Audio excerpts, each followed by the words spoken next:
अच्छा, मुझसे बहुत सारे लोग पूछते हैं कि शिरडी हम जा रहे हैं तो कहाँ-कहाँ दर्शन करें? वैसे तो अगर आप 1 या 2 दिन के लिए शिरडी जा रहे हैं तो मेरे हिसाब से वो भी थोड़े कम पड़ जाएँगे, क्योंकि पूरा ही शिरडी देखने लायक है। यहाँ पर मैं कुछ किसी का साइड नहीं ले रहा कि आप ये देखिए, वो देखिए, बट मैं ये कह सकता हूँ कि शॉर्ट समय में आप जो-जो देख सकते हैं वो बहुत ही कमाल की चीज़ है। और इसका कारण ये है कि वैसे तो बाबा के चरण शिरडी में पड़े हैं तो शिरडी पूरा ही देखने लायक है। बट मैं आपको लाइन वाइज लाइन बताऊंगा कि अगर आप शिरडी जा रहे हैं तो कहाँ क्या-क्या देखिए। सबसे पहले तो आप अच्छी सी होटल या फिर ट्रस्ट की धर्मशाला है वहाँ पर आप स्टे कर सकते हैं। तो स्टे करने के बाद आप मंदिर आइए और कोशिश कीजिए कि मंदिर आप समाधि मंदिर सबसे पहले आइए, और टाइमिंग कुछ ऐसी हो कि आरती के समय के आसपास ही आप आएँ, जिससे कि अगर आपका भाग्य हुआ तो आप बाबा की आरती सामने खड़े होकर देख पाएंगे। अर्ली मॉर्निंग भी आ सकते हैं, थोड़ा बाद में भी आ सकते हैं। तो अगर आप मंदिर के पास ही ठहरिए, सबसे पहले समाधि मंदिर आइए, समाधि मंदिर के दर्शन कीजिए। समाधि मंदिर के दर्शन करने के बाद आप समाधि मंदिर का ही जो प्रेमिसेस है वहीं पर कुछ और मंदिर भी हैं, कुछ और समाधियां भी हैं, उनके भी दर्शन कीजिए। समाधि मंदिर से निकलने के बाद आप दर्शन कीजिए उस पेड़ के जहां बाबा बैठा करते थे, नीम वृक्ष का जो पेड़ है वहीं पर पास में गुरु स्थान भी है, जिसको ऐसा बताया जाता है कि बाबा ने कभी बताया था कि वो उनके गुरु का स्थान रहा है। तो गुरु स्थान के दर्शन करके, और एक दीप भी है वहाँ पर जो काफ़ी समय से जल रहा है, वहाँ पे दीप बाबा के समय से ही, तो उसके दर्शन कीजिए। और फिर वहाँ पर आपको जो अलग अलग बाबा के भक्त रहे हैं उनकी समाधि देखने को मिलेगी, वहाँ पर अब्दुल बाबा की मज़ार देखने को मिलेगी। तो आप इनसे दर्शन करके, मंदिर के निकलते ही है ये सब कुछ, दर्शन करने के बाद आप म्यूज़ियम देखिए। म्यूज़ियम मंदिर के पीछे ही है, और मंदिर से निकलने के बाद वहाँ पर आप किसी से पूछिए हमें म्यूज़ियम देखना है, तो म्यूज़ियम वहीं पर है, और वहीं पर म्यूज़ियम के अंदर जाइए। म्यूज़ियम के अंदर जाने के बाद आपको वो सारा सामान देखने को मिलेगा जो बाबा इस्तेमाल किया करते थे, और 1918 से पुरानी वो सारी चीज़ें हैं, जैसे आटा पीसने की चक्की हो गई, टमरेल हो गया, टाट का टुकड़ा हो गया, कफनी हो गई बाबा की, चिलम हो गई, और कई सारी रथ हो गया बाबा का जो था, तो पलंग हो गया जिस पे लास्ट बार बाबा को स्नान कराया गया था। तो ऐसी कई सारी चीज़ें आपको म्यूज़ियम में देखने को मिलेगी। तो आप म्यूज़ियम के दर्शन कीजिए, वो सब चीज़ें देखिए, आपको बहुत अच्छा लगेगा। म्यूज़ियम के बाद आप जाइए लेंडी बाग। लेंडी बाग वहीं से रास्ता निकलता है जहाँ पर बाबा अक्सर सैर करने जाया करते थे, और कई सारे पेड़ पौधे बाबा के ही उगाए हुए हैं वहाँ पर एक कुआं भी है। ऐसा बताते हैं कि बाबा ने वहाँ से पानी खींचा था, और बाबा अक्सर पानी खींचा करते थे वहाँ से। ये लेंडी बाग घूमने के बाद आप बाहर आइए और जाइए पीछे के साइड समाधि मंदिर के। वहाँ आपको देखने को मिलेगी द्वारका माई, जो एक सबसे महत्वपूर्ण स्थान कह सकते हैं आप शिरडी का, जहाँ पर बाबा अपने पूरी जीवन भर बैठे हैं, विश्राम किया है, रात में आराम किया है, भक्तों की समस्या सॉल्व की है। तो द्वारका माई जाइए, वहाँ धूनी माई के दर्शन कीजिए जो बाबा ने प्रज्वलित की थी, और धूनी माई के दर्शन के बाद आप द्वारका माई के अंदर ही कुछ समय बैठिए।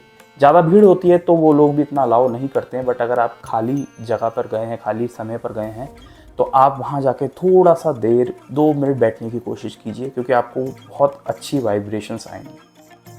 वहीं पर एक पत्थर रखा हुआ है जहाँ पर ऐसा बताते हैं बाबा बैठा करते थे, तो वो पत्थर के भी आप दर्शन कीजिए। द्वारका माई से बाहर आने के बाद आप जाइए चावड़ी। चावड़ी वो स्थान है जहाँ बाबा कभी कभी विश्राम करते थे। तो ऐसा बताते हैं कि एक दिन बाबा द्वारका माई में विश्राम करते थे, और एक दिन चावड़ी में। चावड़ी दर्शन कीजिए। चावड़ी दर्शन करने के ठीक सामने आपको अब्दुल बाबा की कुटिया दिखेगी। अब्दुल बाबा वही हैं जिन्होंने साईं बाबा के साथ अपना जीवन बिताया है, और बाबा उनके गुरु थे, और बाबा ने उन्हें पग पग पर गाइड किया है हर समय। अब्दुल बाबा की कुटिया देखने के बाद आप चावड़ी के पीछे जाइए दक्षिण मुखी हनुमान जी मंदिर। ये मंदिर बहुत ही खास है, बाबा के समय का मंदिर है, दक्षिण मुखी हनुमान जी का मंदिर है, और यहाँ पर आप दर्शन बहुत आराम से कीजिए बैठ के। दर्शन करने के बाद आप या तो शिरडी का जो द्वारका माई के बाद जो बाजार शुरू होता है, उस बाजार से होते हुए एक राउंड लगा सकते हैं, जिसमें आपको देखकर बहुत अच्छा लगेगा। कुछ पुराने घर हैं, कुछ नए घर हैं, कुछ बाजार हैं, तो ये सब आप देखिए एक बार। उसके बाद आपको कहाँ जाना है? उसके बाद आप जाइए बाबा के भक्तों के घर, जो आज भी हैं, 100-150 साल पुराने घर, जिनमें से पहला घर आता है श्यामा का। श्यामा बाबा के बहुत करीबी भक्त थे। बाबा ने उन्हें कहा भी था कि श्यामा तुम्हारा और मेरा 72 जन्मों का साथ है। श्यामा के घर, उस कुटिया के दर्शन कीजिए और वहीं से आप जाइए लक्ष्मीबाई शिंदे के घर। लक्ष्मीबाई वो थी जिनको बाबा ने एंड मौके पर, जब लास्ट बाबा समाधि लेने वाले थे, तब बाबा ने उन्हें 9 सिक्के दिए थे, एक थोड़ा थोड़ा करके 9 सिक्के दिए थे टोटल। तो उस मंदिर के दर्शन करने के बाद आप जाइए महालसापति के घर। महालसापति बाबा के ही करीबी भक्त थे। अगर आप बाबा से जुड़े हुए हैं तो आप जानते होंगे उनके बारे में। उनके घर जाकर आप एक एक वो पिक्चर देख सकते हैं जो उसी समय की है और आपको बहुत ही अच्छा लगेगा। वहाँ दर्शन करने के बाद आप द्वारका माई और महासमाधि वाले मंदिर के सामने वाली रोड पे आइए, जहाँ से आपको खंडोबा मंदिर के दर्शन होंगे।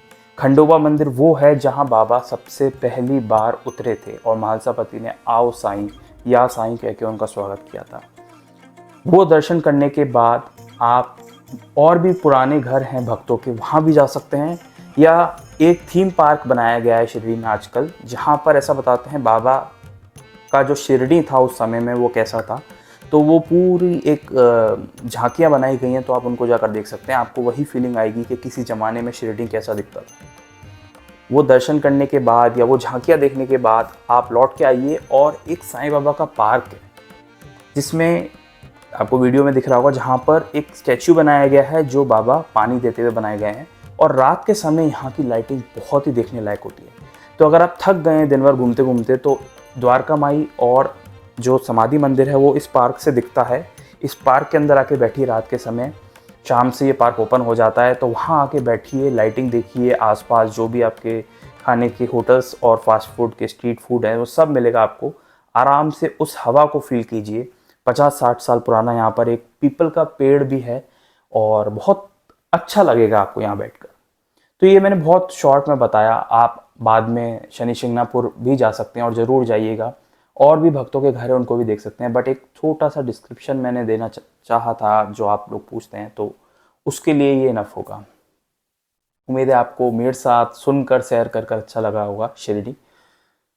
अगर आप बाबा से जुड़ी हुई कोई भी असली कहानी जानना चाहते हैं तो आप इस चैनल पर जाकर देख सकते हैं। ढेर सारी वीडियोस अवेलेबल है और मैं पढ़ता रहता हूँ, सुनता रहता हूँ और आपके लिए लाता रहता हूँ। मिलेंगे नेक्स्ट वीडियो में, तब तक के लिए धन्यवाद। जय साईं राम।